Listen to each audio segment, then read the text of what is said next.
Married to a Weld County, Colorado sheriff's deputy and working as a 911 dispatcher, 35-year-old Shauna Nelson enjoyed the excitement of law enforcement. She really liked that kind of work. It was never boring. And Shauna's personal life wasn't boring either. It was an open secret around the precinct that she was having an affair with a fellow officer. It was the worst kept secret in Weld County, and everybody knew. Then, on the evening of January 23, 2007, a call came in to Weld County 911. A woman had just been gunned down outside a local credit union. The assailant allegedly said, "You ruined my life," and shot her twice in the head. And this time, as dispatch sped officers to the scene, it wouldn't be Shauna's voice that came crackling across the radio. It would be her name.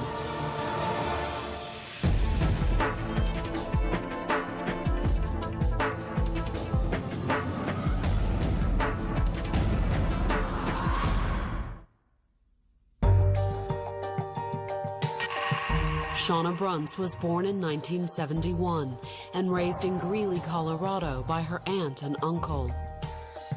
Her biological mother had realized that she couldn't take care of a child, and so she gave Shauna as an infant to her sister. She was biologically my aunt's child, and my mom and dad adopted her. Shauna always knew she was adopted, but she was 12 before she discovered her birth mother's identity. She couldn't understand how any parent can turn their back on their kids, not want to be a part of their lives. That's what she didn't understand. After graduating high school in 1989, Shauna landed a job as a Weld County 911 dispatcher. In 1995, Shauna began dating Weld County Sheriff's Deputy Ken Nelson. The couple married in August of 1996 and soon had 2 kids. She's an excellent mother. She's got a great sense of humor. Shauna kept her job as a 911 dispatcher. Not only did she like the excitement, by then she had made lots of friends at the sheriff's department. One of her closest friends was a young sheriff's deputy named Michelle Moore. She and Michelle Moore were friends, inseparable friends. Michelle often hung out at the Nelson house. Other times, the 2 women went out for drinks, usually with other deputies and dispatchers. Everybody in law enforcement knows everybody else. It's kind of a tight fraternity. In 2004, when Weld County and the town of Greeley consolidated their 911 operations, Shauna met a Greeley detective named Ignacio Garris. He was a pretty gregarious guy. People seemed to like him. His colleagues seemed to like him. And Ignacio certainly seemed to like Shauna.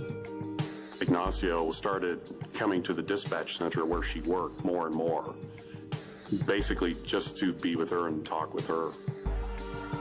By July of that year, their coworkers began to suspect that Shauna and Ignacio were doing more than just talking. Coworkers knew they were having an affair.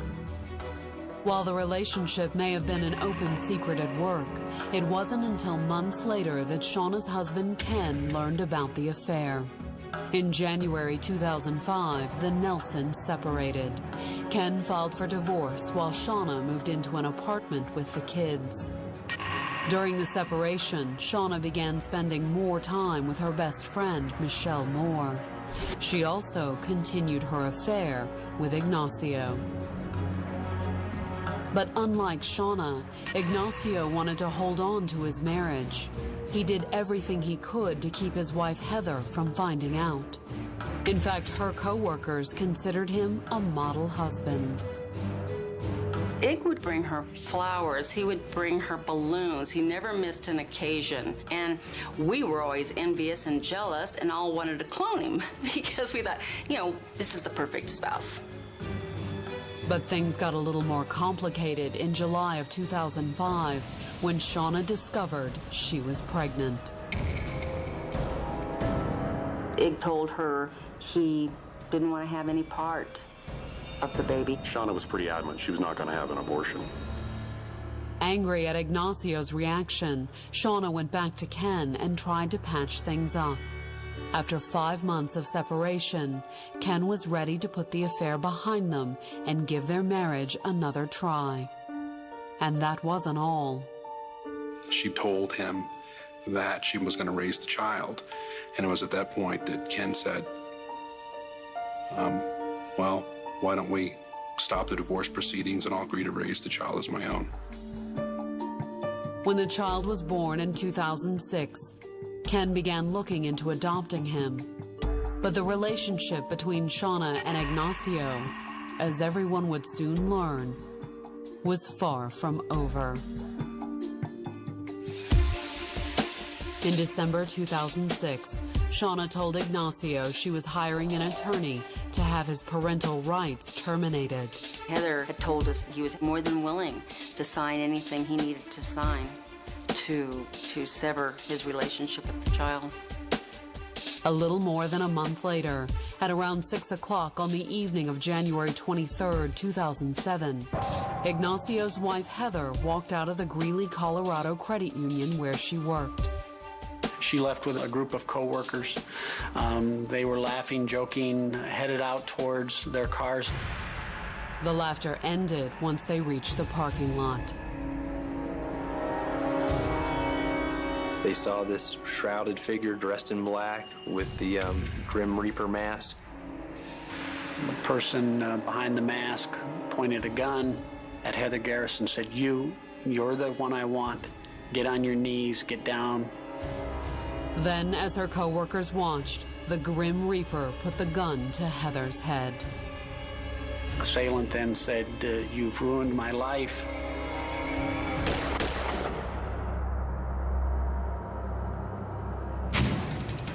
Coming up, news of the shooting leads to a showdown. He started yelling at her, get out of the vehicle, what have you done?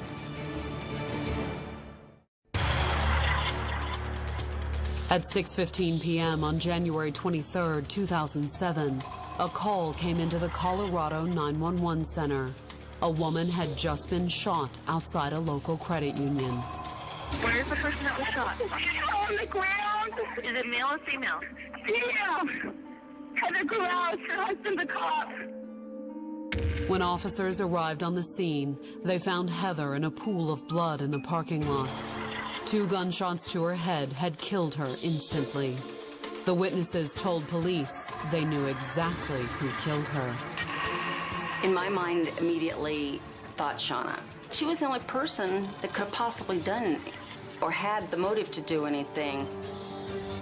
Heather's coworkers told police that about a month ago on December 16th, Heather had found out that her husband was having an affair with Shauna Nelson. He had been drinking and proceeded to tell Heather basically everything, including the fact that the child was his. Ignacio and his wife had a very long heart-to-heart talk, decided to make their marriage work. Step 1, end the affair with Shauna. Ignacio Garris called in his wife's presence and broke off the relationship. He also told Shauna if she had anything to say to him, she should contact his attorney. Shauna was furious. She realized that she was not going to fulfill what she felt her destiny was, for her and Ignacio to live together with their child. And so I believe at some point she snapped. Soon after, according to what Heather told her friends, Shauna had started making threats. She'd sent communications to Ignacio Garris, you broke my heart, you me, be prepared. Shauna had also sent threats to Heather. There were emails, there were voice messages indicating anytime, anywhere, bitch. At the time, according to her coworkers, Heather hadn't taken the threats too seriously. She was afraid that she might try to slash her tires, but never was she afraid that Shauna would attempt to hurt her. Meanwhile, as police continued to take the statements of Heather's coworkers, a call went out from the Weld County Dispatch Center. The call came over the radio that they were looking for Shauna Nelson as a suspect.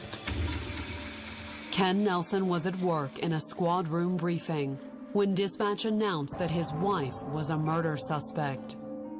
As soon as he got into his vehicle with his partner, and then they sped off towards home. Approaching 19th Street, that's when Ken Nelson saw his vehicle, his personal vehicle, heading towards him.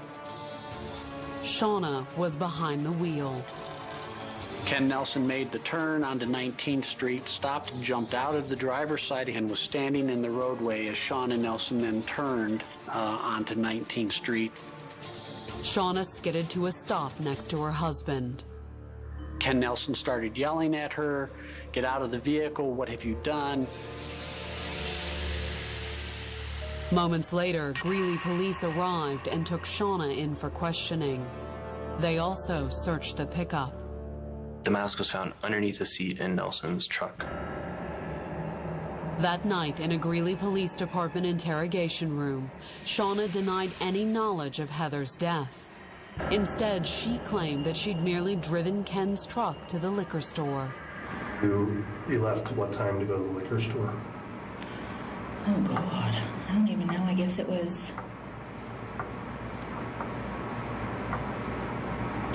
It only takes a couple minutes. I don't know. I wasn't really gone that long. I was probably gone, it was like maybe 6:05. Shauna denied she'd been anywhere near the credit union. In fact, she denied even knowing who the victim was. Do you know who the victim is in this? I don't know. It's Heather.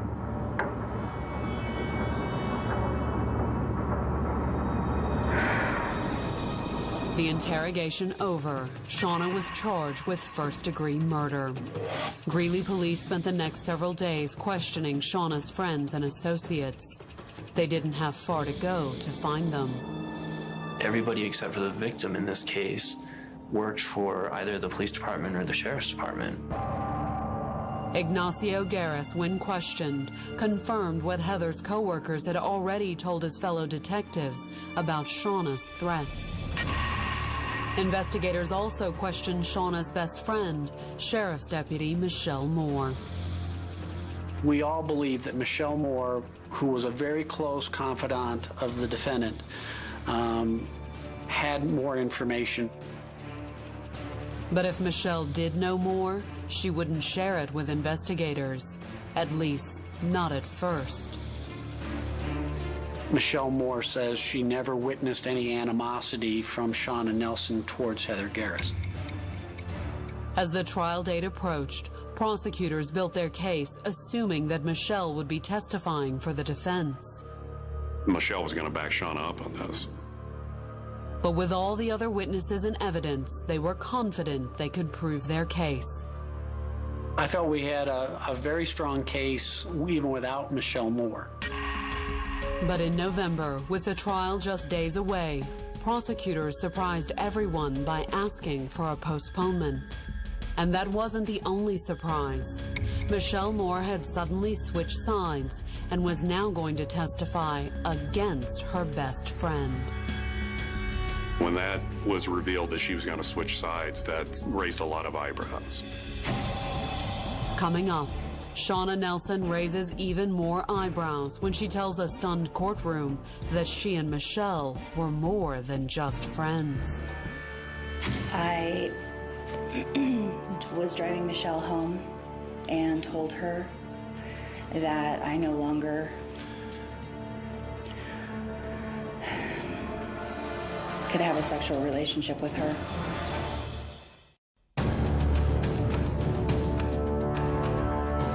Shauna Nelson had originally been scheduled to stand trial in November of 2007 for the murder of her lover's wife, Heather Garris. But at the last minute, the state had asked for a postponement and change of venue. As we were coming up to trial, there was some further communication, and we had a huge bombshell. Shauna's best friend, Michelle Moore, was the one who had dropped the bombshell. Michelle changed her story and said that Nelson and her had discussed this murder in length, that they had talked about basically conspiracy to kill Garris. Prosecutors charged Michelle Moore with conspiracy to commit murder, but they also made her a deal. Testify against Shauna and she'd serve a maximum of only 9 years on the conspiracy charge. Michelle Moore faced some serious charges. I'm sure she probably felt like she had to do whatever she could to get herself out of that situation. Shauna, facing a first-degree murder charge, was in a far worse situation. There were no deals on the table for her. If she was convicted, she faced a mandatory sentence of life in prison. In Colorado, that means life without the possibility of parole. You are in there for the rest of your natural life. The trial began on February 21st, 2008, and according to the prosecution's opening statement, the state had plenty of evidence tying Shauna to the crime. Within 15 minutes, she was found driving her husband's truck with a mask underneath the seat. On the second day of the trial, prosecutors called Ignacio Garris to the stand. In his testimony, he walked the jurors through the various threatening messages Shauna had sent for his wife. And what does it say? It says, "Heather, if you're reading this, you're a psycho bitch." Okay. And what does the next one say? It's to my wife's cell phone again. And it's anytime, anywhere, bitch. To explain how Shauna acted on those threats, prosecutors turned to their star witness, Shauna's best friend, Michelle Moore. She had said that she could just drive down to the credit union where she worked and she could just shoot her. Michelle also admitted to helping Shauna plan the shooting. With Moore being a law enforcement official, Nelson would oftentimes ask her how she could cover up this crime. I told her at one point that the person would have to disguise himself. Did she ever indicate anything regarding a disguise to you? She said that she has a mask and a black robe. It was damning testimony, but the defense had a star witness of its own, and the trial was about to spin off in a whole new direction. On February 28th, the defense opened its case by arguing that the Greeley police, all too familiar with Shauna and Ignacio's affair, had focused on Shauna to the exclusion of any other suspect. Did Ignacio Garris have a motive to get rid of both Heather Garris and Shauna Nelson out of his life for financial reasons or for some other reason? I don't know. It wasn't investigated. Did Michelle Moore have a motive to get back at Shauna Nelson? When she took the stand the next day, Shauna answered that last question with a yes. She recounted a conversation she claimed to have had with Michelle just days before Heather's murder. I was driving Michelle home and told her that I no longer could have a sexual relationship with her. That took everybody by surprise. People were taking notes, and all of a sudden, heads kind of popped up. I told her I loved her, and that I still wanted to remain friends with her, but I couldn't keep lying to Ken. According to the defense, it was completely plausible that Michelle killed Heather in revenge and then tried to frame Shauna for it. Had, to your knowledge, Michelle Moore seen that mask? At least on 3 separate occasions. It was news to us that the reason Michelle Moore was now claiming the thing she was because she was a spurned lover. If you want to believe the defendant's version of the events, then you have to believe the defendant is the best lesbian lover that's ever walked this earth. On February 29th, the case went to the jury. 3 days later, they announced they had reached a verdict. We, the jury, find the defendant, Shauna Louise Nelson, guilty of count number 1, murder in the first degree.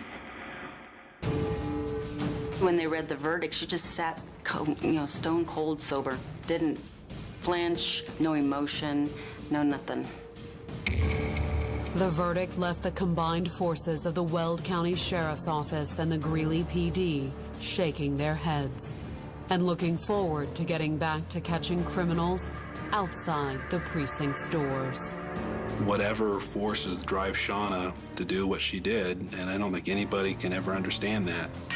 Everybody thought of her as kind of a small-town version of Glenn Close in Fatal Attraction.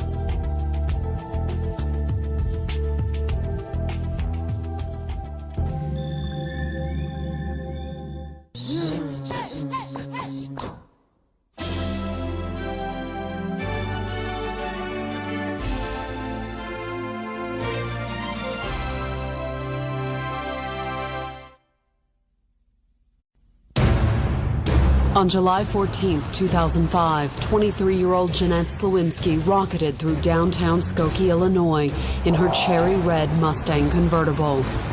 She blasted past noon traffic at over 70 miles per hour. She had pushed the gas pedal to the metal. She raced as fast as she could and as recklessly as anyone could. A struggling model, the last few months of Jeanette's life had been one disappointment after another. Frustrated with her career and heartbroken over a breakup with her boyfriend, she was a woman on the edge, desperately trying to outrun her problems. This was a woman whose whole life had kind of fallen apart. It was obvious that it was just too much for her. Moments later, downtown Skokie was rattled by a thunderous crash when Jeanette's Mustang collided with a Honda sedan. Jeanette survived the crash, but the driver and 2 passengers of the Honda weren't so lucky. It was as if a suicide bomber had been driving it. They had dead people there. They had a dead body lying in the street. It was just mass mayhem. But as police began sifting through the wreckage and examining the evidence, they began to suspect that Jeanette's collision wasn't so much a traffic accident as it was a cold-blooded and intentional act of murder.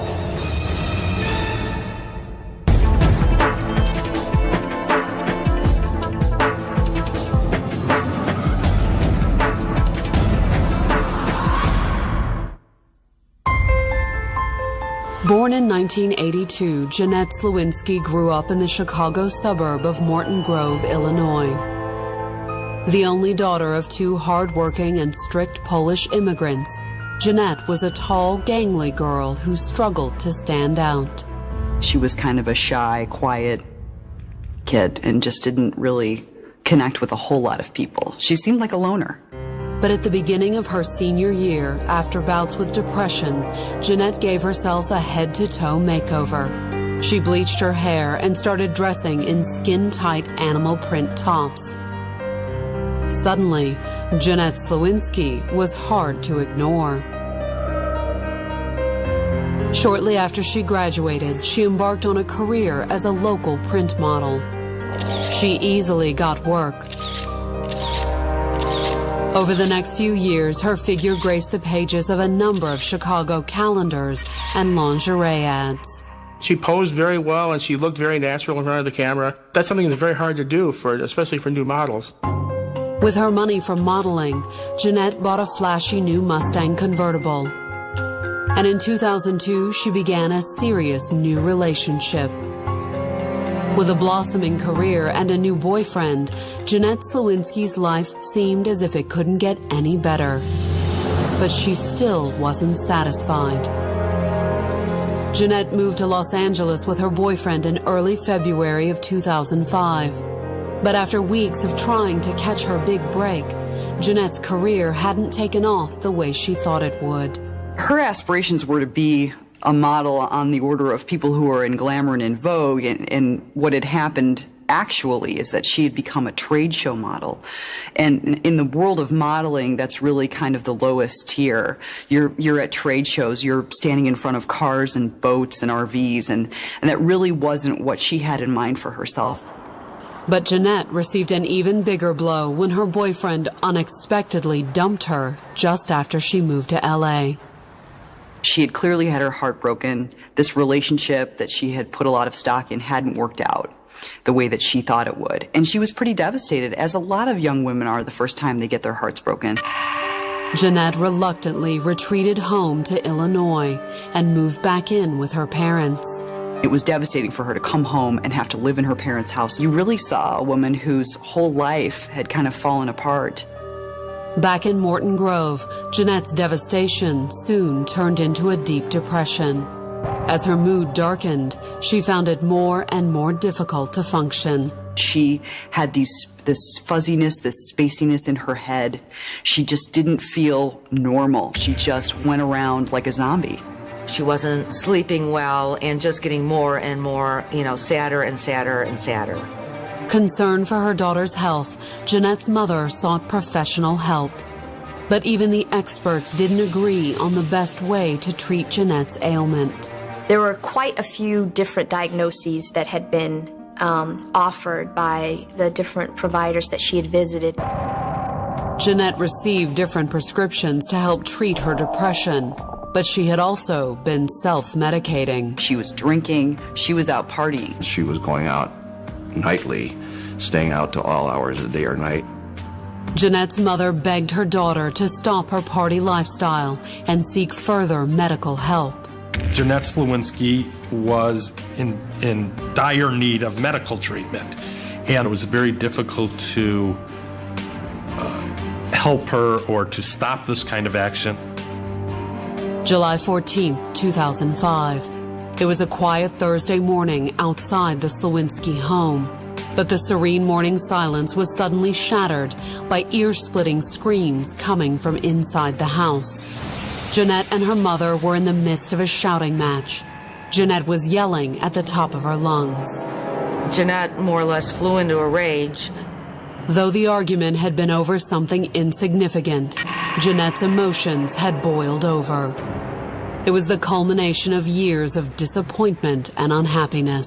She had this modeling career that was supposed to happen, and she was going to go out and be this glamorous woman in California, ended up coming home and, living with mom and dad, and nothing was working the way that she wanted it to. Moments later, Jeanette burst out of the front door and jumped into her red Mustang. She punched the gas and rocketed down the street. She was speeding at an incredible rate of speed. She pushed the pedal all the way down. She was going about 70 miles an hour and flying through stoplights. Within minutes, Jeanette had sped through Morton Grove and crossed the city line into the neighboring town of Skokie, Illinois. Her tires screamed as she rounded a corner and flew down Skokie's Dempster Street, continuing to accelerate. Seconds later, an explosive crash boomed through the busy downtown thoroughfare. Jeanette's Mustang had collided into the back of a Honda sedan that was stopped at an intersection. Both vehicles were flipped over, their metal frames crushed beyond recognition. It was as if a suicide bomber had been driving it. Coming up, a surprise hospital bed confession leaves police wondering if the accident was anything but. They were able to piece together that this was more than just a traffic crash. This was done intentionally. July 14, 2005. Responding to a report of a major traffic collision, Skokie police and emergency vehicles raced to the intersection of Dempster Street and Niles Center Road. When officers arrived, they were greeted by a horrific scene. Jeanette Slowinski's red Mustang and a black Honda Civic lay smashed and overturned in the middle of the street. They were completely destroyed. A black Honda that was completely turned upside down and crushed. The rear end of the car had ceased to exist. It was gone, completely gone. Dangling upside down, Jeanette Slowinski was crying for help. She was actually upside down in the car and said to the first officer that approached her, "Help me, help me, help me." Paramedics tended to Jeanette while police surveyed the rest of the scene. A few feet away, they found 35-year-old musician John Glick lying dead in the street. His body had been ejected from the backseat of the Honda during the crash. Inside the Honda, they found 39-year-old Michael Dahlquist dead in the driver's seat. Next to him, 29-year-old Doug Meese was barely clinging to life. His chest area was crushed. It was just massive internal injuries. As EMTs loaded Doug into an ambulance, rescue personnel worked to extract Jeanette from the Mustang's twisted wreckage. She started yelling and screaming, "I just want to die. I just want to die. You don't understand." She said, "You don't understand. It didn't work."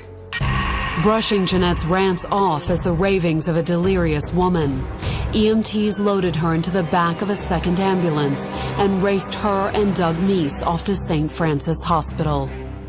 Skokie police detectives Brent Fowler and Al Vincic followed the ambulances in close pursuit. Eager to get to the bottom of exactly what happened, they wanted to interview Doug Meese before he went into emergency surgery. But when they arrived at the emergency room just 10 minutes later, they found out they were too late. Doug Meese was dead. They had literally just stopped working on him when I walked through the doors. He had died from multiple internal injuries. But detectives discovered that Jeanette Slowinski was alive and well in the next room. And aside from a few cuts and bruises, her only injury was a broken ankle. I asked her, was she involved in a traffic accident today? And she stated, yes, she was. And at that point, I got into some investigative questions. Detectives asked Jeanette why she had been speeding. She told them her erratic driving was fueled by anger. Jeanette essentially told me she had an argument with her mom. And she was so mad that she started driving eastbound on Dempster. I then asked her, was she driving fast? She stated, yes, I was driving 70 miles an hour. I then asked Miss Lewinsky, did she stop for any red lights? She said, no, she did not. She went through approximately 3 red lights. The detectives were surprised by how forthcoming Jeanette was with her answers.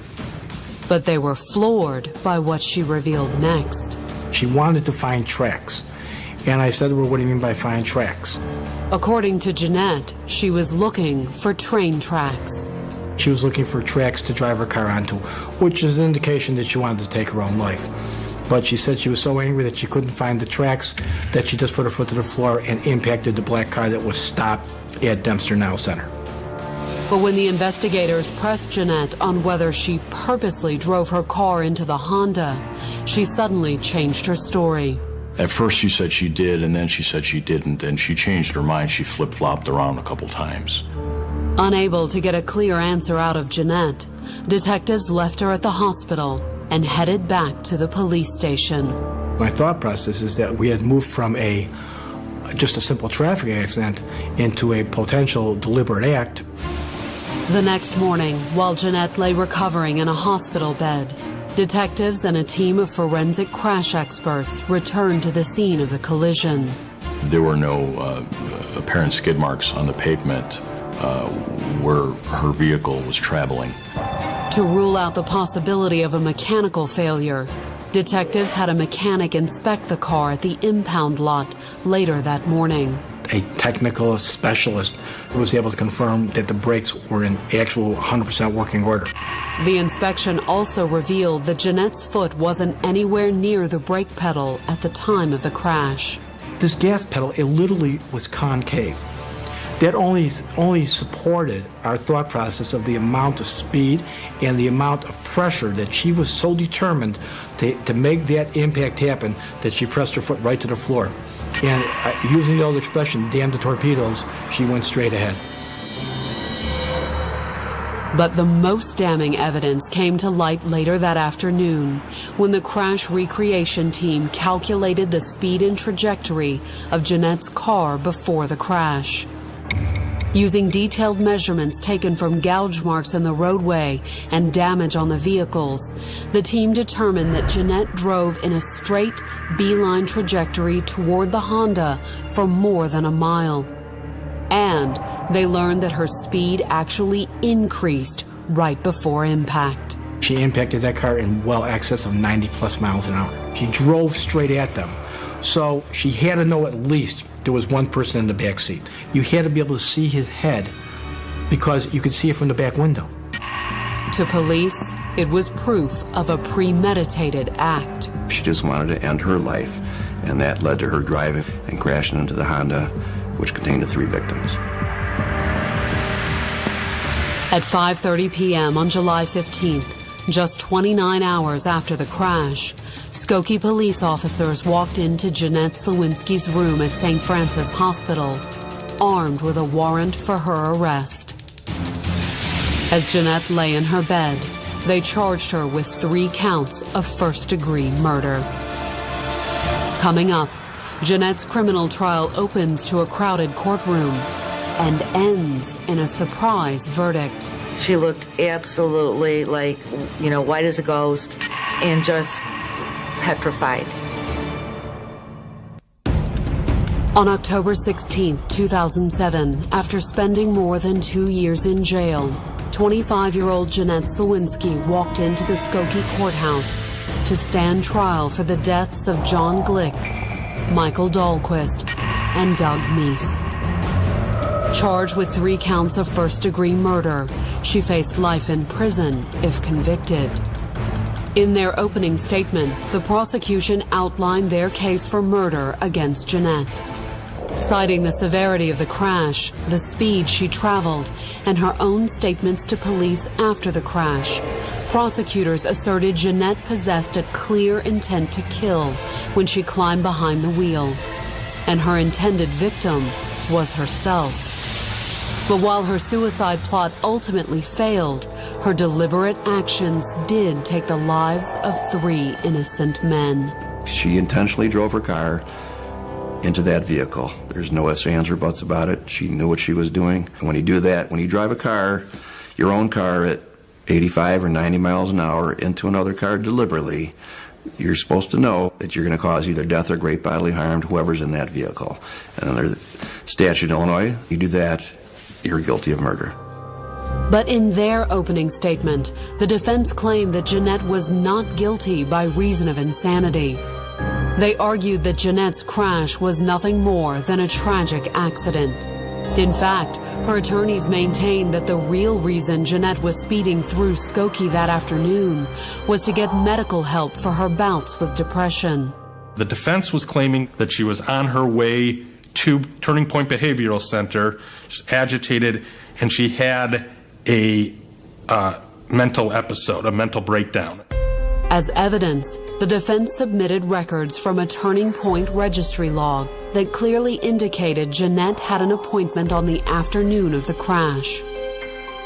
They also pointed out that the facility was located just a half-mile from the crash site. But the defense also argued that because of her history of mental illness, Jeanette's statements following the crash could not be taken as truth.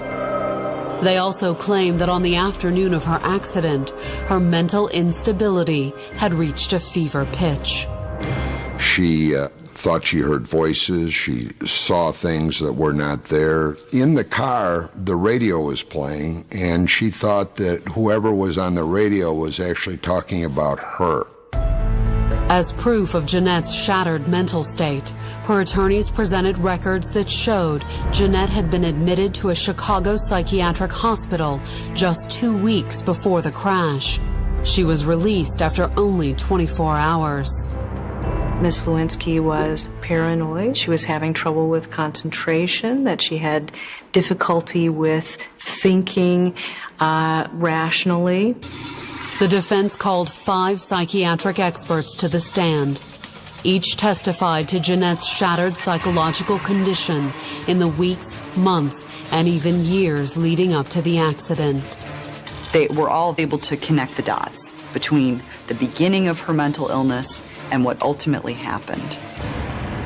It was compelling testimony, but prosecutors were armed with their own psychiatric expert.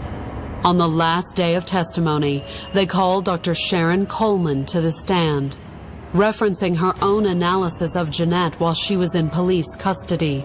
Dr. Coleman testified that she believed Jeanette Lewinsky's illness did not support an insanity defense. I don't believe that she suffered from a bipolar disorder to the degree that it impaired her judgment so much that she lacked the substantial appreciation of the crime. Following closing arguments on October 26th, Presiding Judge Garrett E. Howard retired to his chambers to contemplate a verdict.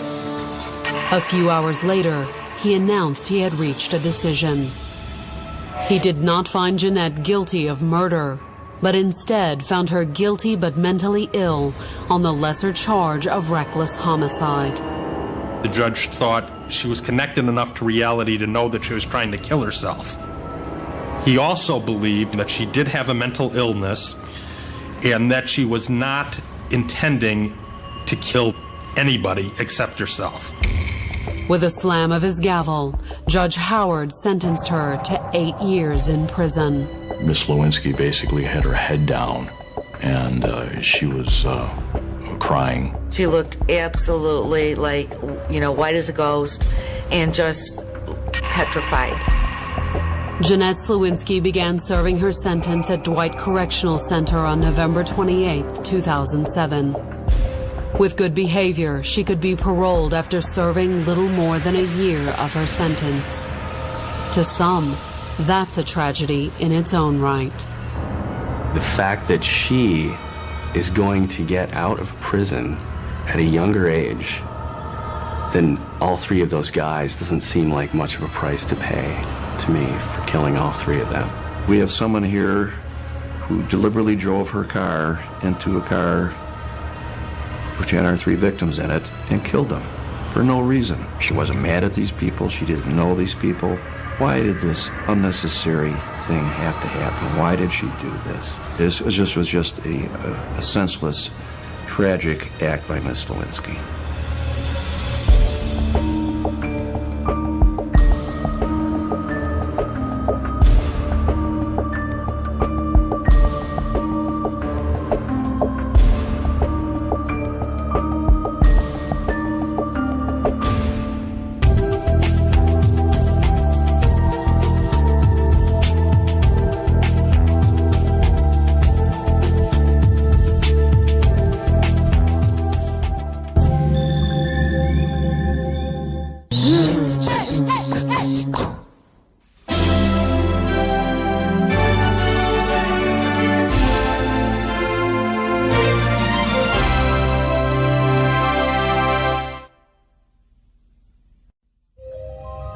In the twilight hours of September 13, 2003, 27-year-old Leslie McCool and her husband Mike returned to their Little Rock, Arkansas home after an afternoon on the lake.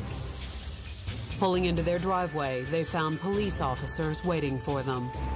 The detectives tell Leslie, "I'm sorry to have to tell you this, but we found your mother dead today." She'd been stabbed basically from head to toe. Leslie and Mike broke into hysterics.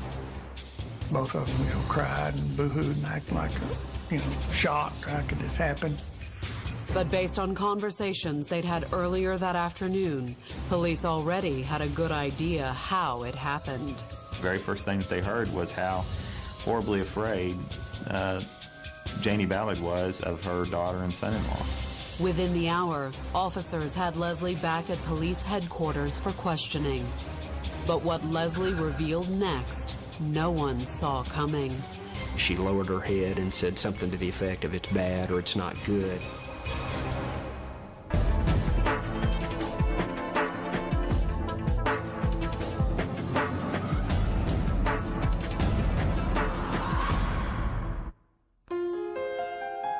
Born in 1976, Leslie Ballard grew up in the lap of luxury. She was the only daughter of Lester and Janie Ballard, the millionaire proprietors of a successful Little Rock, Arkansas printing company. Leslie lived the life that a lot of girls would be jealous of because she had a wealthy family and she went to a real nice private school. She would go to her dad and her dad would give her anything she wanted. But for all her wealth and privilege, Leslie had a hard time making friends. She was a very sheltered child. She just stuck with mom and dad. 3 peas in a pod, did everything together and hung out together. Leslie graduated with honors from the University of Arkansas in 1998 and earned a master's degree in business the following year. Then she went right to work by her parents' side at the family company. She seemed to really love it. She loved working with her mother. Then her mother kind of taught her the trade. And it was while she was working at her parents' business that Leslie met the man who would turn her sheltered life upside down. 45-year-old Mike McCool. She sees this guy pull up in a Viper. It catches her eye. Who gets out? It's Mike McCool. Mike worked as a landscaper, but his parents had money, and he cultivated a lifestyle of affluence. Mike McCool was, I think, in his own mind, like a more macho version of Evel Knievel. He worked out all the time. He loved fast cars and he loved extreme sports. And according to his friends, he loved younger women, especially affluent ones like Leslie Ballard. He went over and said, "You sure are pretty." And it was this kind of cheesy line, but she talked to him and they became friends. Leslie and Mike began dating, despite their 23-year age difference. Her parents were less than thrilled with their daughter's flamboyant new boyfriend, especially when they learned a little more about him. Leslie's mother had done some research into Michael's background, and Michael had several bankruptcies in his history and a criminal record as well. Her parents shared what they had learned about Mike with Leslie, but she quit her job and moved in with him anyway. It wasn't long before they began spending Leslie's savings on motorcycles, sports cars, and expensive vacations. He took full advantage of Leslie's willingness to spend money on him. Any money that she got went to Mike. And when Leslie ran out of her own money, she didn't hesitate to spend her parents'. They take a trip to Steamboat Springs, Colorado, a ski trip. She ended up charging thousands of dollars on her business credit card. When Lester found out about that, he was less than pleased.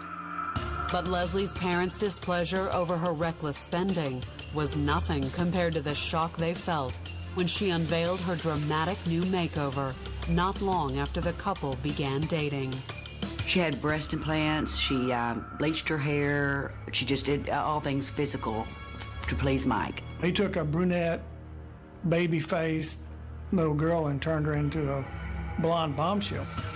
Horrified, Leslie's parents begged their daughter to leave Mike and come home. But Leslie refused.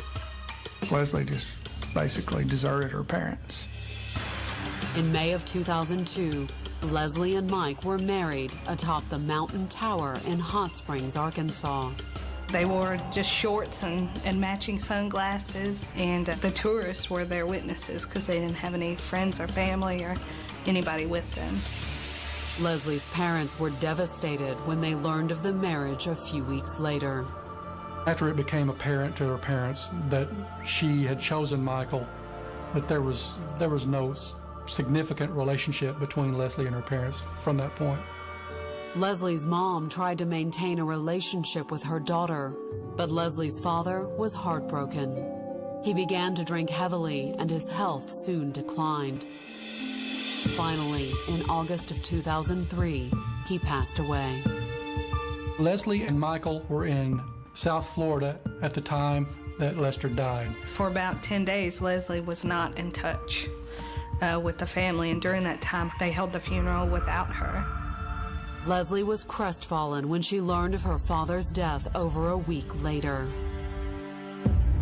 But her sadness turned to anger when she heard that her father had changed his will. Originally, half of his estate would go to Leslie and half would go to Janie. So essentially, at one point, she stood to inherit somewhere between probably $500,000 and $750,000. After she started dating Mike McCool, he changed his will. So essentially, Leslie went from receiving $750,000 of the estate to $25,000. Leslie stormed over to her mother's house to confront her over her father's will. When she pulls up, she notices immediately that her father's Cadillac is gone and a brand new Mercedes convertible is parked in the garage. She walks in, the house is completely different. According to what Janie told friends later, Leslie began screaming at her mother at the top of her lungs. Leslie said, "Oh, I see you're really a grieving widow here. You've got you a brand new Mercedes and a new dog. You know, basically, what about me? Where's my money? You know, you're not going to get it all." She stormed out, drove away in her yellow Corvette, and subsequently made a phone call back to Janie and said, "I will see you dead." 5 days later, on September 12th, Janie Ballard's friend, Mickey Holloway, who worked for the police department, tried to call her. He knew of the Ballard's concerns about Mike McCool and Leslie and had Janie call him every day when she got home. But Mickey hadn't heard from Janie all that evening. And when she didn't return his calls, he started getting worried. He tries to call her again several times, no answer. Early the next morning, Mickey Holloway drove out to Janie's house. He knocked on her door, but there was no answer. Worried, he opened her garage. One of Janie's cars was missing, and the door leading into her house was open. He walks up, looks in, sees Janie's body laying in the floor of the living room. She's laying there in a pool of blood, obviously, dead. Coming up, police zero in on an unlikely suspect. She wore black ski pants, a black sweater. She painted her face black and then wore a ski mask, so she was black head to toe. Saturday morning, September 13, 2003. Responding to a report of a homicide, Little Rock police cars lined Cedar Hill Road outside the home of Janie Ballard. Inside, they found the 58-year-old widow sprawled on her living room carpet. Her body was covered with stab wounds. She'd been stabbed basically from head to toe, and her throat had been slashed from the front to the spine. It was just a gruesome, bloody scene. Janie's purse was dumped out next to her body. Her rings were missing from her fingers. To first responders, the crime scene had all the telltale signs of a botched burglary. The residence had been ransacked, if you will. There was jewelry, boxes, and drawers that were open. But when detectives arrived on the scene, they were immediately suspicious. Counting 74 individual stab wounds on Janie Ballard's body, they considered the carnage too gruesome for a simple burglary. This was personal. Somebody just stabbing, just wherever that knife hit, and we're just stabbing. There was some hate there, Every blow with that knife was just frustration or anger coming out. But who would want to kill Janie Ballard? Janie's friend, Mickey Holloway, gave detectives their first clue. The very first thing that they heard was how horribly afraid Janie Ballard was of her daughter and son-in-law. Janie had expressed to him that she was afraid of being murdered over this money. When detectives spoke with Janie's neighbors later that morning, they heard the same thing. The police came and questioned me and all that, and I told them right off the bat it was Mike and Leslie. Investigators drove out to Mike and Leslie's house later that afternoon, but no one was home. Police then set up a surveillance stakeout across the street from the house. But by sundown, there was still no sign of the McCools. We're about to make the decision just to wrap it up for the night, and we'll start back Sunday morning when Leslie and Mike pull up in Mike's truck. The detectives tell Leslie and Michael, "I'm sorry to have to tell you this, but we found your mother dead today." Mike and Leslie collapsed into each other's arms. Both of them, cried and boo-hooed and acted like, shocked. How could this happen? Michael's reaction was almost a bit over the top, if you will, and all of a sudden here's a man acting very emotional about the fact that someone he doesn't care for, who doesn't care for him, has been murdered. Investigators kept their suspicions to themselves and asked Leslie and Mike to follow them back to police headquarters for questioning. Back at the station, detectives put Leslie and Mike in separate interrogation rooms and asked them about their relationship with Janie Ballard. Leslie insisted she and her mother were on good terms. Everything was great. She had seen her mom on Sunday and they had a great conversation. Mike was painting an even rosier picture in the interrogation room next door. He's saying the same thing. Hey, they're great. Me and Janie loved each other. No problems, nothing like that. Just the opposite of what we'd been hearing all afternoon. Finally, the detectives interviewing Leslie told her they had heard enough. They confronted her and saying, "Well, we know you're lying because we know you didn't have a good relationship with her." We say, "We don't believe what you've told us. Why don't you tell us the truth?" Suddenly, Leslie began to weep. She'd sniffle, and I thought, well, here we go, that she's going to say Mike did it. But Leslie instead said something no one was expecting. She lowered her head and said something to the effect of "it's bad" or "it's not good," and then she told them that she murdered her mother. It kind of, threw me, and my partner jumps right in and, hey, well, what happened? Leslie told detectives the murder was Mike's idea. She said he'd hatched the scheme after they'd learned Leslie had only received $25,000 from her late father's estate. They thought they would get $2 million. Mike had read something in the will where he thought that it said if Janie died within 30 days of Lester's death, that Leslie would then get the money. And he convinced Leslie, well, we need to kill her. This is how we're going to do it. Leslie said she resisted the plan at first, but Mike wouldn't let up. Finally, on the morning of September 12th, just days after she'd learned about the change in her father's will, Leslie said she gave in to Mike's scheme. Wakes her up one morning and dresses her and almost like a little ninja. She wore black ski pants, a black sweater.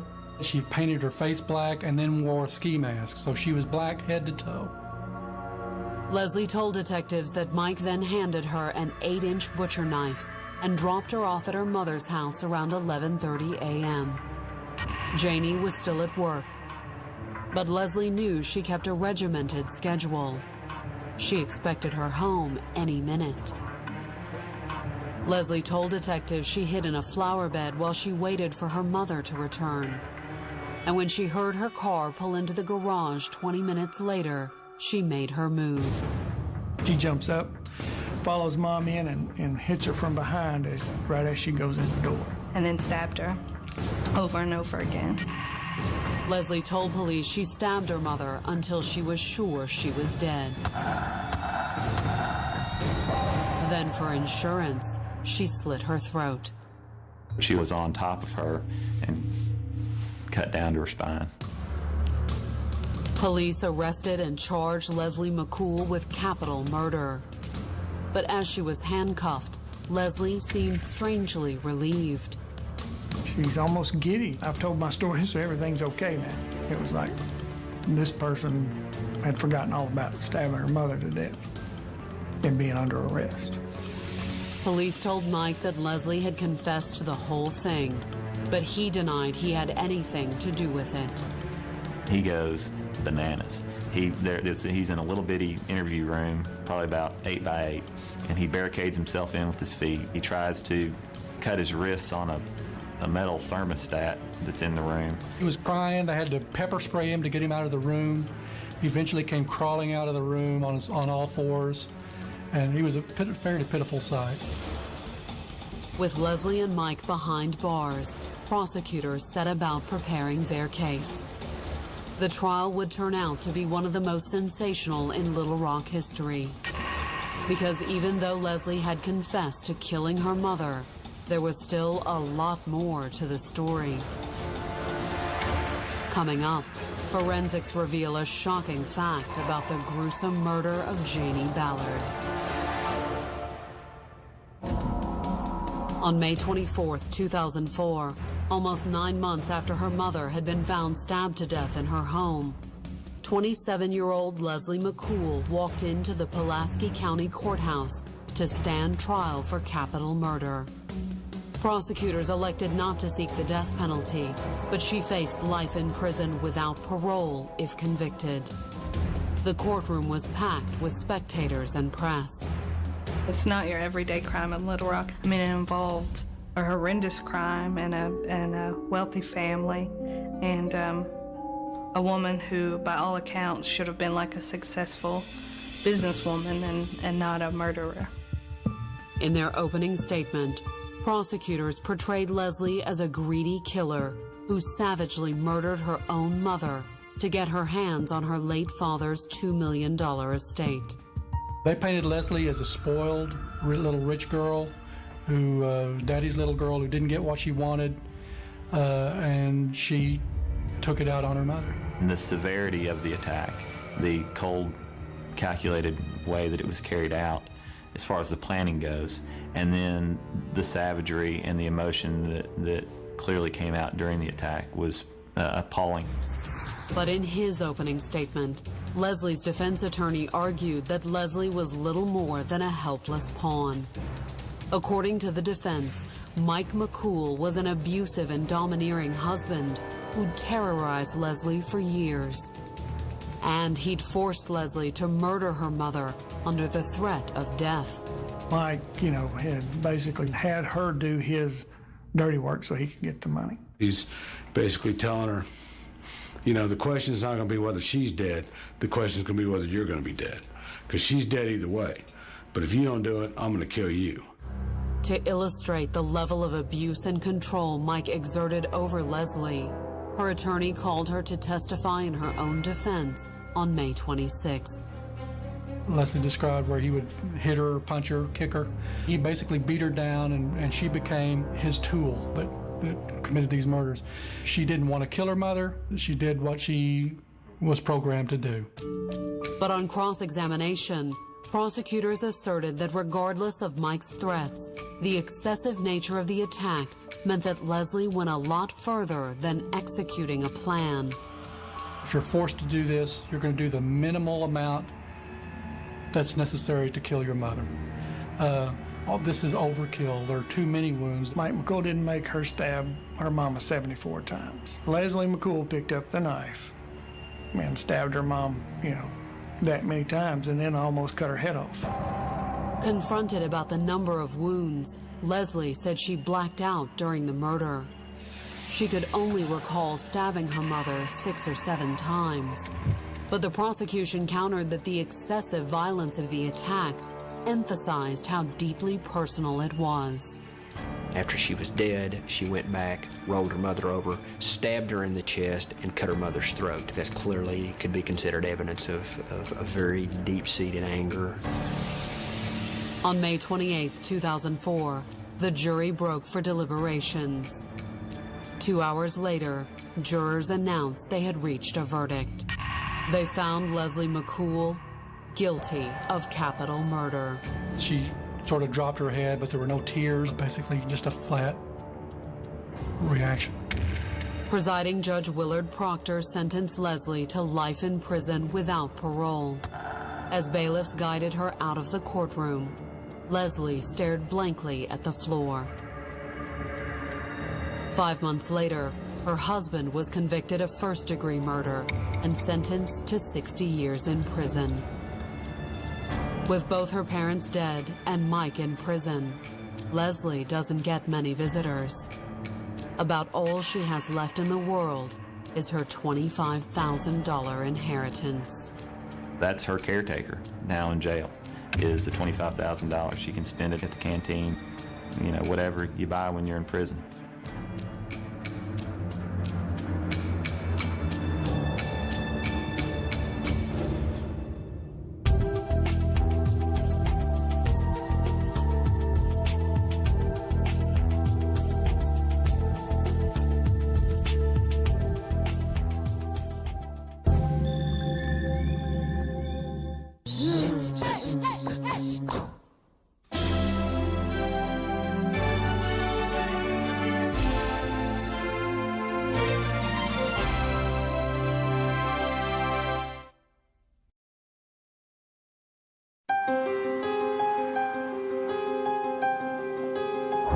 She was a stunning single mom. She's beautiful. And that was my first thought when I saw her. He was a handsome man in uniform. I can see why the ladies might be attracted to him. They would have been a perfect match if it wasn't for a perfect rival. They were the power couple. They were like the prominent black upcoming couple. She was crazy about him. I mean, everybody knew it. Would the two-timing ladies' man ever make a decision? Or would someone make it for him? It was unreal. It was like a movie of the week. And as the plot thickened, it was left to investigators to separate the truth from the sex, lies, and audio tape. No, you know I didn't do anything. You need to tell the truth. Man, I ain't going to jail. And I'm supposed to for something I didn't do? You gonna kill me too?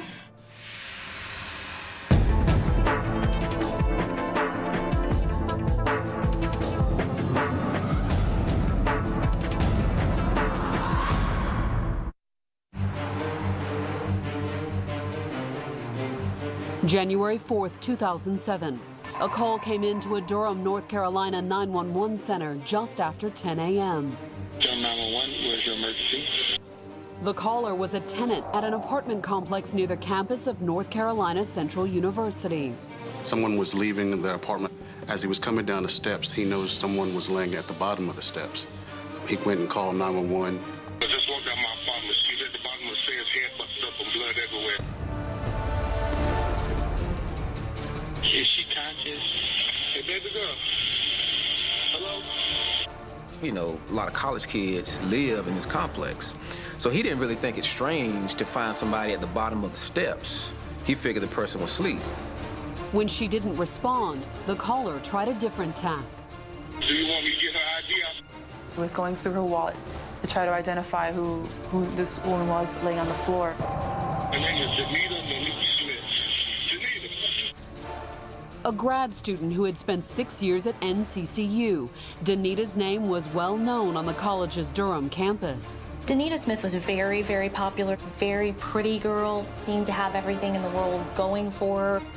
Danita may have had everything in the world going for her, but that afternoon, it would all go terribly wrong. Really appreciate you calling in for her, and we do have help on the way over there.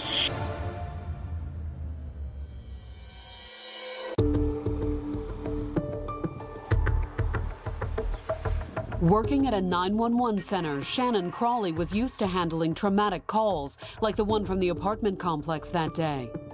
She was actually a 911 dispatcher at the time, which is obviously quite an important job in that community. But she didn't take that particular call. In fact, she couldn't have. Not only had she taken the morning off, she worked 60 miles away in Greensboro. Shannon Crawley was a dispatcher for the Guilford County 911. A single mother of two, Shannon had taken the job to support her family. The father was in California. They hadn't been together in some time. Busy juggling 2 kids and a demanding job, Shannon wasn't exactly looking for a new man in her life. But that changed in 2004 when a handsome young cadet named Jermier Jackson Stroud joined the Greensboro police force. Jermier was a Greensboro police officer, so he had to have contact with 911 telecommunicators on a regular basis. And Jermier and Shannon met in a training course. Jermier and Shannon spent hours role-playing mock police calls. And by the time the course was over, the officer obviously wanted to stay connected to the pretty dispatcher. He asked for her phone number, and she gave it to him. The intention was that they were going to be friends, keep in touch. But soon, Shannon and Jermier were acting like more than just friends. They talked, becoming close friends, and then in September, I believe it was, a relationship turned physical.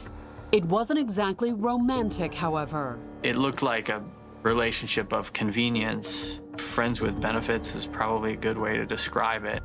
In fact, rather than a couple embarking on a brand new relationship, Shannon and Jermier acted as if they'd been together for years. I never once heard discussion of a date that they went on, you know, like that he planned something that was really fun, or, you know, took her out to dinner or bought her flowers or anything like that.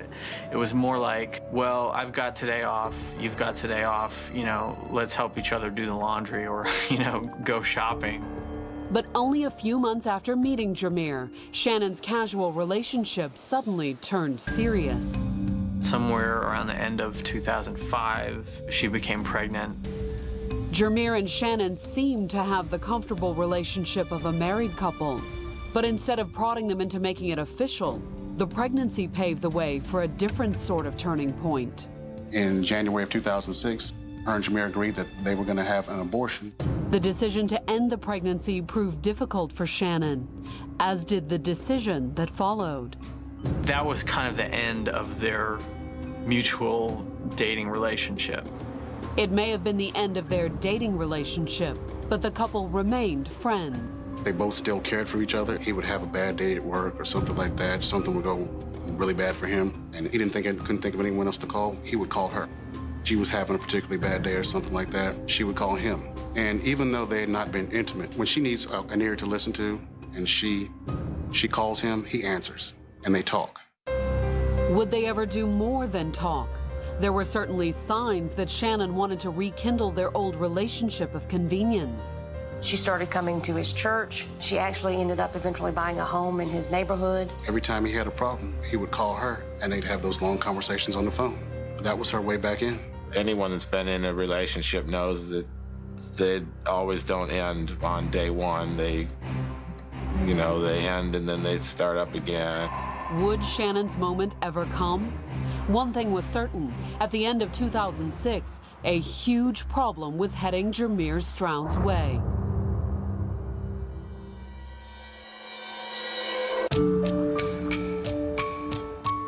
Sunday, December 24th, 2006. It was supposed to be a special Christmas Eve service, but for Shannon Crawley, it would prove to be an epiphany. She'd barely settled into a back pew that morning when Jameer Stroud had walked into the sanctuary. And he walked in with a pretty young woman on his arm. They showed up for church one day, and Shannon Crowley saw them at church together. Her name was Danita Smith, and she and Jameer were by no means a new item. Danita had started dating Jameer long before he had met Shannon. 6 years, in fact. They had been together since college. Jameer and Danita met on the campus of North Carolina Central University. They were part of the Sound Machine, which is the marching band at NCCU. They met, I think, in 2000, and they started dating pretty quickly after they met. It hadn't been long before Jameer and Danita were one of the most prominent couples on campus. I mean, they had like Michelle and Barack Obama potential, definitely. They were the power couple. Jameer had certainly fit the bill. He was in Alpha Phi Alpha, very business-oriented, very smart, good grades, also very professional, well put together. But if Jameer had potential, Danita's potential seemed unlimited. Danita was one of the most ambitious people that you've ever met. She was always on the go. She always looked good, always dressed very tastefully. Very pretty girl, seemed to have everything in the world going for her. She had an interest in journalism. She got very serious about her photography right away, and within a year or so, she was really a top-notch photographer. During her undergrad years, Danita's hard work on the student newspaper had even earned her a fellowship with the New York Times. Danita was very excited to be selected to be part of the New York Times Student Journalism Institute. She was, I think, the second person from North Carolina Central to attend. After graduation, Danita had stayed in Durham, working toward her master's at NCCU, while her boyfriend had moved to Greensboro. He went off to become a police officer, and they continued to date while he was working. Danita talked about Jameer all the time, how he was coming to visit one weekend or she was going out to visit him. The long-distance relationship may have been tough, but once in Greensboro, Jameer had found a way to cope. Shannon. Neither of the two women knew about each other. You talk about guys being smooth and smooth operators and all that kind of stuff. I guess he was, because somehow he was able to pull this off. The 60 miles separating his two girlfriends had helped, which was a good thing if Jameer expected to keep Danita in the picture. If she thought Jameer was cheating on her, she definitely would have put a stop to that. she would have dropped it right then and there. She had too much pride. She was too driven and didn't have time for that nonsense or the drama and wouldn't have anything to do with it. She was better than that. Was that why Jameer had broken things off with Shannon nearly a year earlier? Was he afraid Danita would find out? Of the two women, he had certainly seemed more serious about Danita. Jameer was head over heels for Danita. She was head over heels. They made a really good couple. That's why it had come as no surprise to Danita's friends when Jameer proposed to her in November of 2006. They were very much in love, very excited to get married. Danita had been especially excited. She showed that ring everywhere. She kind of always did this and to make sure that she noticed the ring, but she was very, very proud. But did Shannon notice the engagement ring on Danita's finger when she and Jameer walked into church on Christmas Eve? No one knows for sure, but one thing was certain: the short trip to their seats that Sunday morning was the closest Danita and Jameer would ever come to a trip down the aisle. January 4th, 2007, a week and a half since Danita Smith had walked into church on Jameer Stroud's arm. She was 60 miles away in Durham, back at her apartment near campus. It was school vacation. People had gone home to visit their families. Nobody was really around at the time. There were really only 3 or 4 people that still remained there over the holidays. But the campus wouldn't remain quiet for long. 911, where's your emergency? I just walked out my apartment. She's at the bottom of the stairs, head busted up and blood everywhere. Her name is Danita Smith. Danita. I don't know if she's dead or not. Police rushed to the complex, and as responding officers secured the scene, they were given an important clue. This had not been the first call from the apartment complex that day. The call came in that there had been a gunshot. Coming up, police look into a call that had come in 2 hours before Danita's body had been found. And the caller hadn't been the only witness. Boo-hoo crying. That is how he described it. She was very distraught, extremely upset, said she'd heard the gunfire and was trying to make sense out of what happened.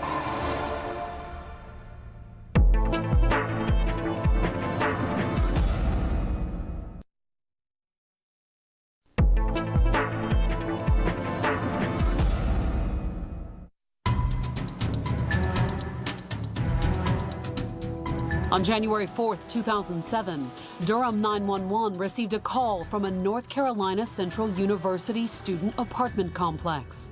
A tenant at the complex had just found a young woman named Danita Smith collapsed at the bottom of a flight of stairs. Shortly after 10 o'clock, someone was leaving the apartment. He knows someone was laying at the bottom of the steps. He sees her on the steps. She doesn't appear to be conscious, so he calls 911. Police and EMTs rushed to the scene, but by the time the ambulance arrived, it was much too late. She doesn't respond, and she's dead. But how had she died?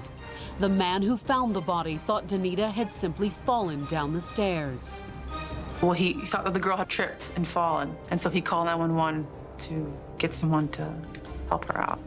At first glance, the evidence at the scene appeared to confirm the caller's hunch. Like a shoe here and a shoe there and a water bottle and her purse. It was obvious that whatever had happened to Danita, it happened at the top of the staircase. But had she simply tumbled down the stairs? It didn't take detectives long to figure out there was more to the story. That's because Danita's neighbor had not been the first person to call 911 from the apartment complex that morning. A call had come in from the maintenance man more than an hour earlier. Officers had responded to that call, but failed to find any evidence of shots fired.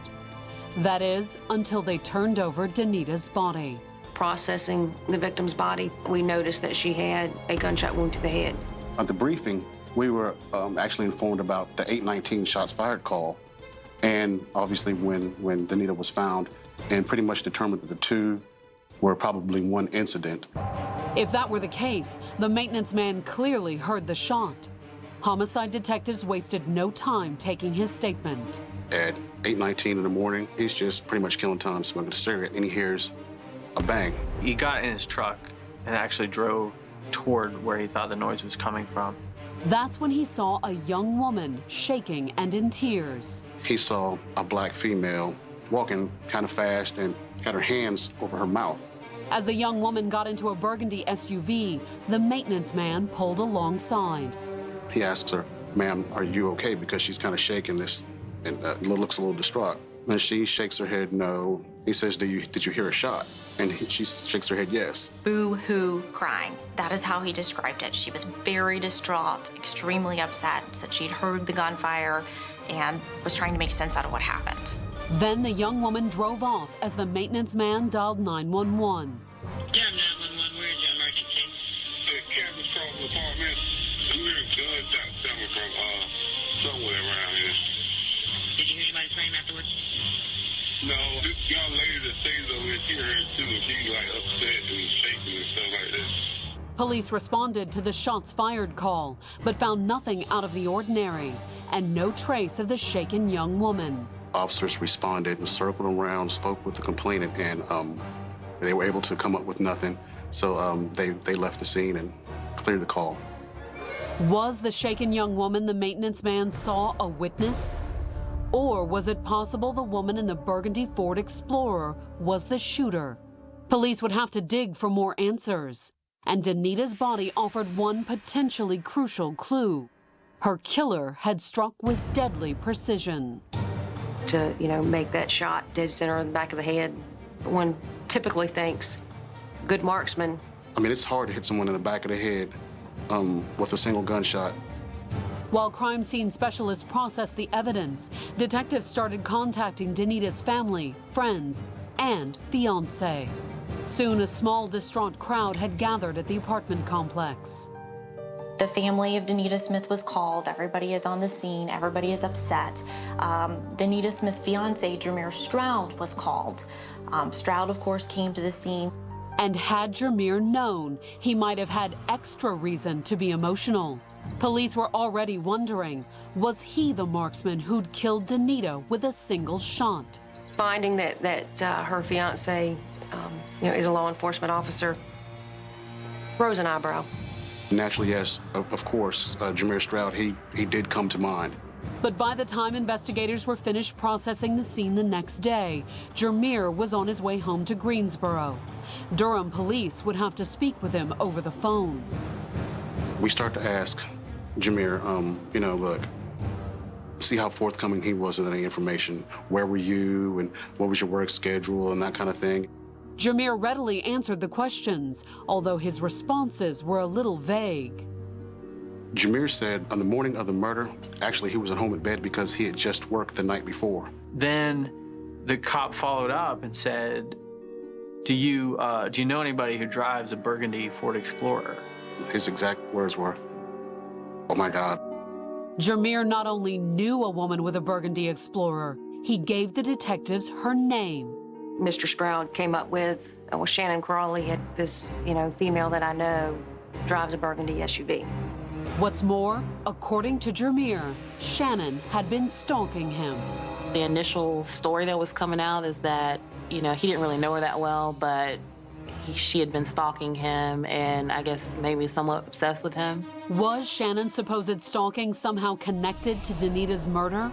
Jameer apparently thought so, and he appeared equally anxious to tell the police all about it. At that point, Jameer turned the car back around, came and gave us information leading to Shannon Crawley. What he said behind closed doors that afternoon changed the whole dynamic of the investigation. Shannon wasn't just his alleged stalker. She had also been his lover. He and Miss Crawley had been involved in a romantic relationship. Jameer said that he'd stopped seeing Shannon a year earlier, but he also claimed she had had trouble letting go. He said, when she first joined my church, it's no big deal. A lot of people join that church. When she first moved into my neighborhood, no big deal. A lot of people moved in that neighborhood. He said there were all kinds of red flags that you can look back now and see. Or was Jameer the one waving a red flag, offering Shannon as an attractive suspect in his place? After all, his alibi about being home in bed when the murder occurred was awfully thin. I could tell you I was in bed, and you could say you were in bed. We could not prove that. The investigators could check out Jameer's story about Shannon, however. That evening, Durham police made the hour trip to the Guilford County 911 center. They went to Greensboro to question Shannon Crawley about the crime. They just wanted to hear from her, get her side of the story. She was asked if she heard about what happened. She stated she did hear what happened. Shannon went on to explain that she had been at work for most of the previous day, except for that morning when she was at home with a sick child. She said that she decided not to take her child to the doctor's appointment, so she called for a babysitter. And then she decided to go into work later on. Then, when the conversation turned to Jameer Stroud, Shannon told police that it was true that they had dated. But she also said that at the moment, they were merely friends. I asked her, did she think Jameer was capable of killing Danita? And she said no. I asked, are you afraid of Jameer? She said no. Next, the investigators asked Shannon a few seemingly routine questions. We asked questions like, had you ever been to Durham? She stated that she's been through Durham, but never actually to Durham for a specific reason. Then, they asked Shannon if she owned a gun. She said no, she's never owned a gun. She's afraid of guns. But given that kind of information and how forthcoming she was with everything else, I had really no reason to doubt anything at that point. The investigators did need to corroborate Shannon's statement, however. On January 6th, working with the Greensboro Police Department, they executed a search warrant on Shannon's Explorer. And what they found suddenly gave Durham police reason to doubt everything she'd told them. The police and forensics found there was a gunpowder residue on the steering wheel of the car. Had Shannon lied to police? The suspicion was confirmed when another witness came forward. She had a co-worker that came up and said, so I want to tell you that I sold Shannon Crawley a gun. In a written statement, the co-worker said he had sold Shannon a .38 revolver a couple months before the shooting. There's nothing wrong with buying a gun. The transaction was perfectly legal, but my point is why lie about it? Was Shannon trying to protect someone? Hoping for answers, police subpoenaed both Shannon's and Jameer's cell phone records. The logs appeared to confirm that Jameer was in Greensboro the day of the murder, but not Shannon. She was in Durham the day of the offense and extremely close to the address of the victim's apartment complex.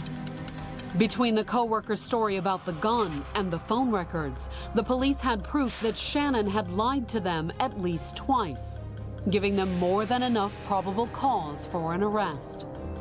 On January 9th, Durham police tracked Shannon to her sister's house in Greensboro. Her children were crying. Her family was crying. She came out with no emotion. She came out like she was checking the mail. Later that evening at the Durham police station, Shannon still did not appear worried. Miss Crawley's mugshot, which actually was the first time that I saw her likeness, she was smiling in her mugshot. Coming up, Shannon has a new story for police. I got out of the car, started up the sidewalk to the breezeway, and I heard a gunshot.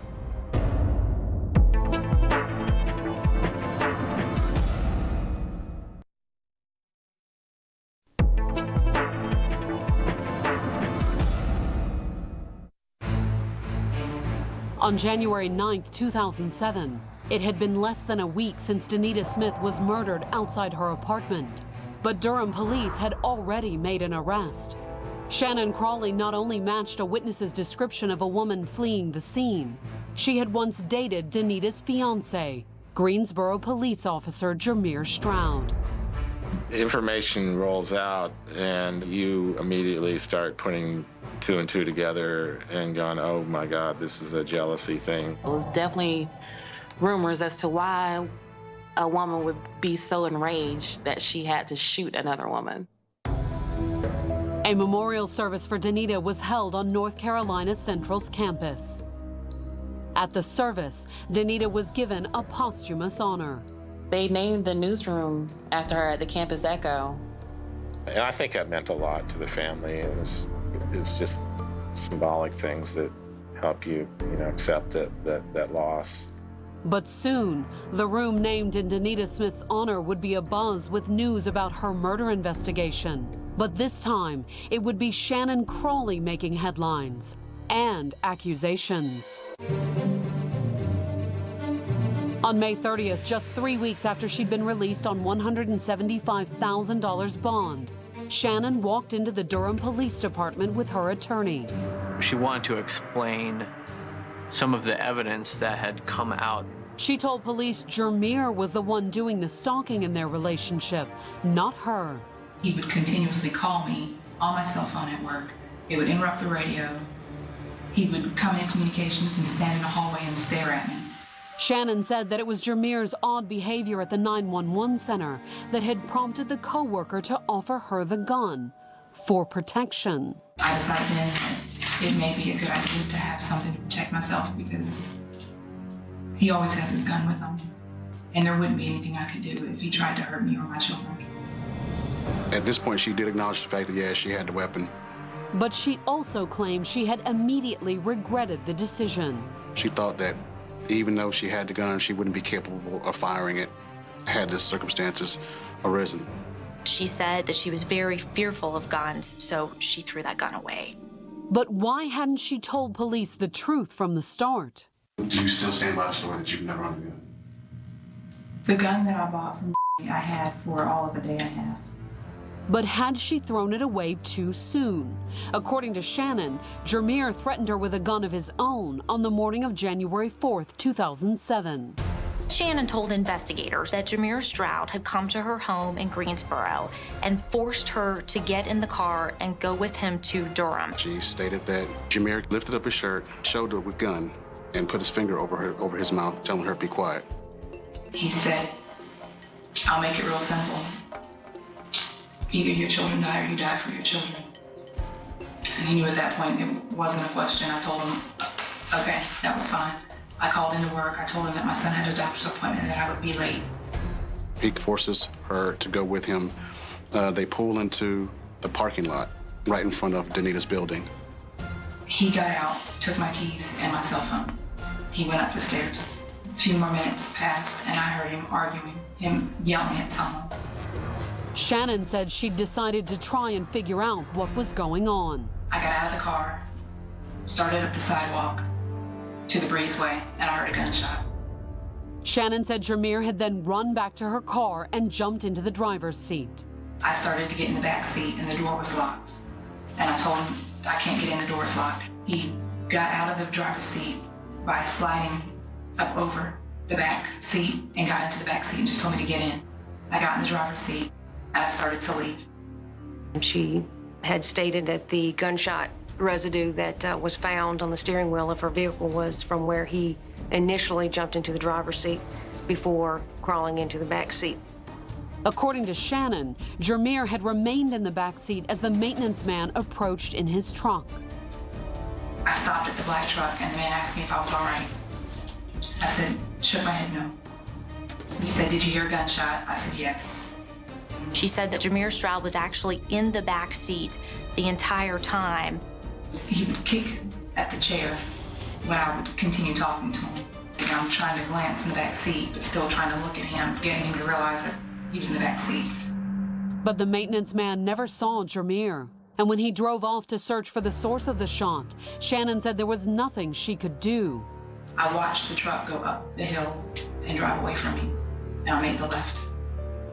I went out of the complex, got back on 85, and came back towards Greensboro. On the drive home, Shannon said she had talked to her children, the call that had placed her in Durham that day. She pretty much gave us what happened, but just placing him there. Shannon didn't claim to know why Jermier would want to kill Danita, but maintained he was violent enough to do so. But why hadn't she said so from the beginning? Investigator West asked you, did you think Jermier was violent? You said no. I don't recall saying no. He is violent. And he's threatened me on numerous occasions. He knows that I'm afraid of him. He knows what to say. Is that inconsistent? Not really. When you talk to people who deal with domestic violence and battered women, you know, if they got a thing for the guy, they got a thing for the guy. Love or lust can make you do some crazy things. And Shannon maintained that her fear of Jameer and his threats to her children had kept her from coming forward. I wasn't going to take a chance of him doing anything to them. He knows where I live. He knows where my family lives. He knows how to find me. He knows my routine. He knows where I am all the time. Could Jameer have set Shannon up to take the fall? After all, Jameer was a cop and would presumably know how to frame a crime. Her story that she gave in May, some of it was plausible.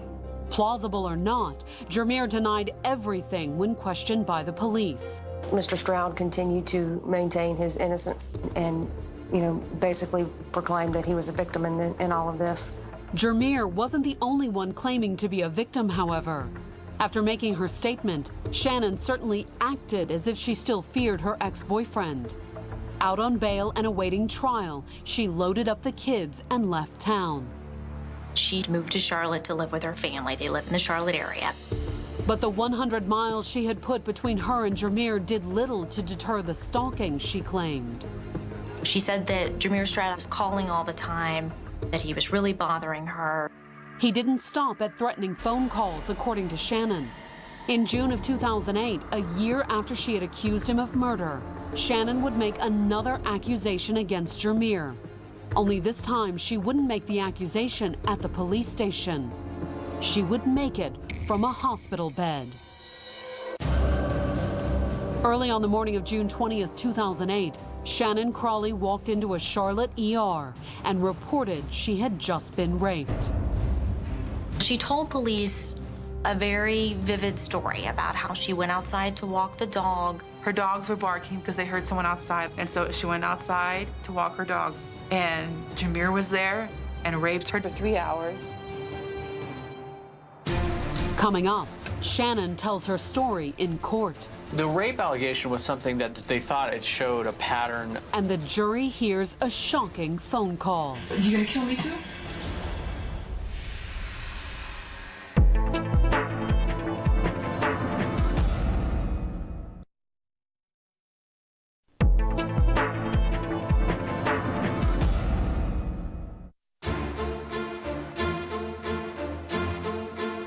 When Shannon Crawley's trial began in February 2010, the proceedings at the Durham County Courthouse had all the makings for a movie of the week. A love triangle that ended in tragic death, dueling murder accusations, and an attractive cast. It was that whole soap opera thing. Shannon Crawley is not bad on the eyes at all. Denise Smith was a beautiful girl. And then you got Jameer Jackson Stroud, very handsome guy. Jameer may have been good-looking, but Shannon insisted that he was also violent. More than a year after the murder, she had even accused him of sexual assault. But Charlotte police found no evidence to support Shannon's accusations. Unlike Danita's murder, Jameer had a solid alibi for the alleged assault on Shannon. He was in Greensboro when he was supposed to be raping her at 2:30 in the morning in Charlotte. He has a receipt that he was in Greensboro at McDonald's. And Shannon's attorneys had fought to keep the alleged rape from coming up at her trial. The rape allegation was something that the defense wanted to keep out of the case altogether. But the judge ruled Shannon's charges against Jameer were relevant, which was good news for the prosecutors. It was something that the prosecution wanted to get into the trial because they thought it showed a pattern of her trying to hurt Jameer, get back at Jameer. According to prosecutors, Danita's murder was part of the same vindictive pattern. The prosecution's closing argument, of course, centered on the fact that Shannon Crawley had killed Danita Smith because she was jealous of Danita's relationship with Jameer Stroud. The defense, in their open, stuck with the argument Shannon had been maintaining for 2.5 years. The defense presented this theory that Jameer Stroud was actually the one that killed Danita Smith and that Shannon Crawley was just along for the ride. But Jameer had never been charged in the murder. It really honestly took me a long time to rule him out. It really did. But I've spoken with him several times, several different occasions, and his stories always remain consistent. He's not proud of his story. There's nothing to be proud of. But it was always consistent. And on February 11th, Jameer took the stand as the prosecution's star witness. When Jameer Stroud walked in, Shannon Crawley just tensed up. I mean, you could tell he was in the room. She was greatly affected by him walking in. They escorted me in. He's looking sharp, looking smooth. I could see why the ladies might be attracted to him. In his testimony, Jameer didn't deny being a ladies' man, but he was also adamant that he had put his womanizing behind him once he had broken things off with Shannon.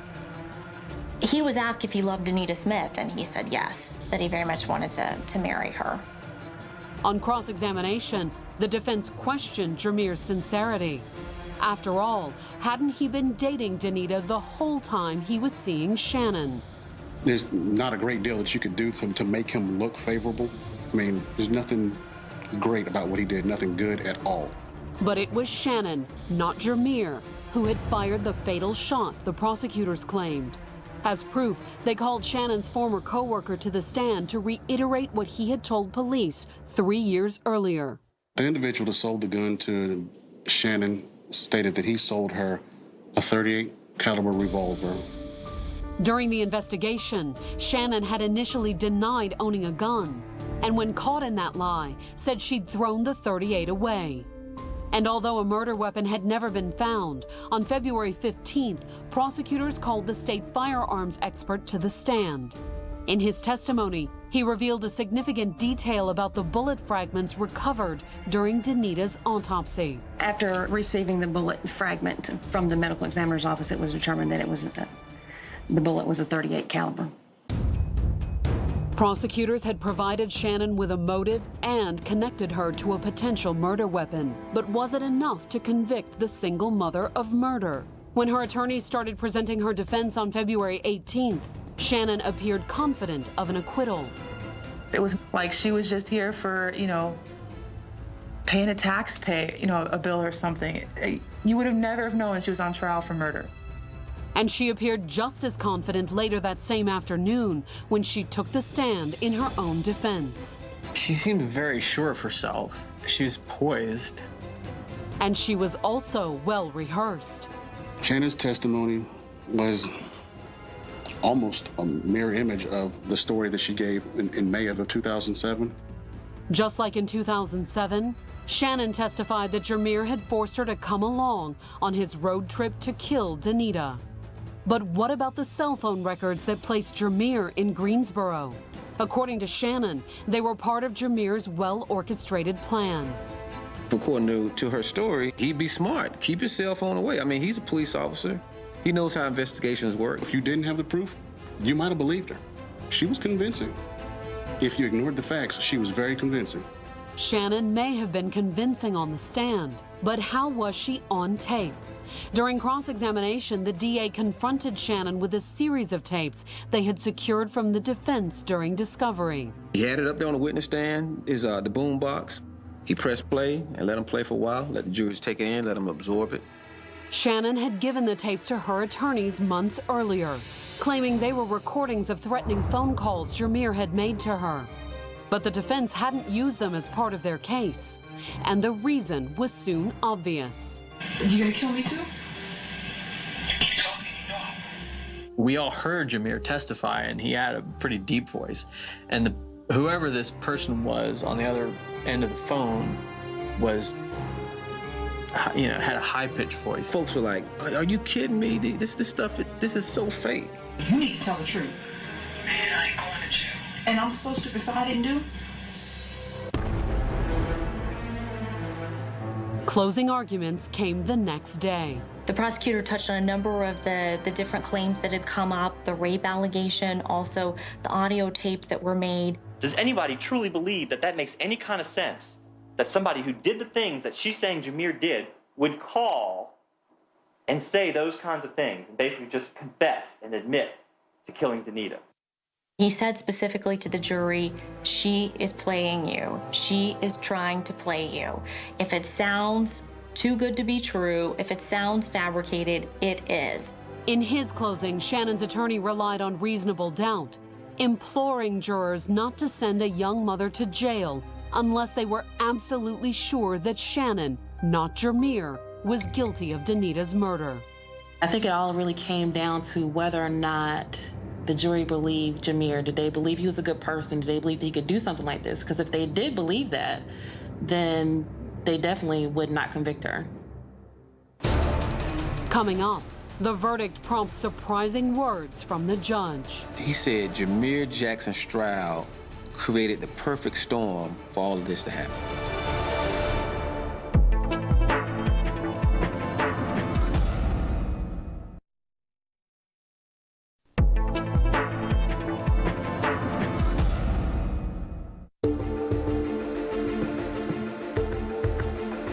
In February of 2010, the 2-week trial of Shannon Crawley had come to a close.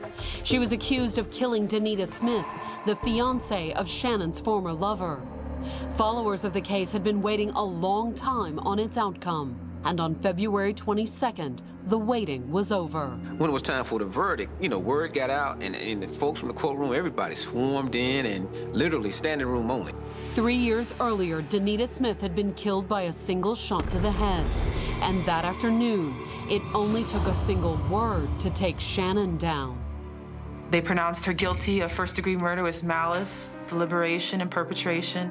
Looking at Danita's family, there was a collective sigh of relief that the one is finally over. They don't have to worry about this anymore. And 2, that she was convicted. Shannon, on the other hand, showed little reaction. She didn't break down and fall to pieces. I mean, she shook a little bit, and her head dropped, and she was upset, and her parents were upset. There didn't appear to be a lot of emotion there. I remember the judge asking her if there was anything that she wanted to say, and she said no. Shannon elected not to speak, but Danita's family certainly took the opportunity. I hope you rot in hell. You took something from me. You had no right to do that. She didn't do anything. You shouldn't even know you. And when it came time to sentence Shannon, there was no choice. She received a mandatory sentence of life in prison without parole. When the judge told Shannon Crawley, told this 30-year-old woman that she's going to jail for the rest of her life, she had this look on her face, as they say, as if she's seen a ghost. But the judge wasn't finished. He also had strong words for Jameer. He said Jameer Jackson Stroud created the perfect storm for all of this to happen. Now, he didn't say that Jameer Stroud planned Danita Smith's murder or forced anybody to pull the trigger, but he created an environment for this type of thing to happen. But while Jameer Stroud once betrayed Danita Smith, Shannon Crawley is the one convicted of her murder. If you put all the emotion aside, cheating is not an uncommon thing. People cheat all the time, nobody gets shot.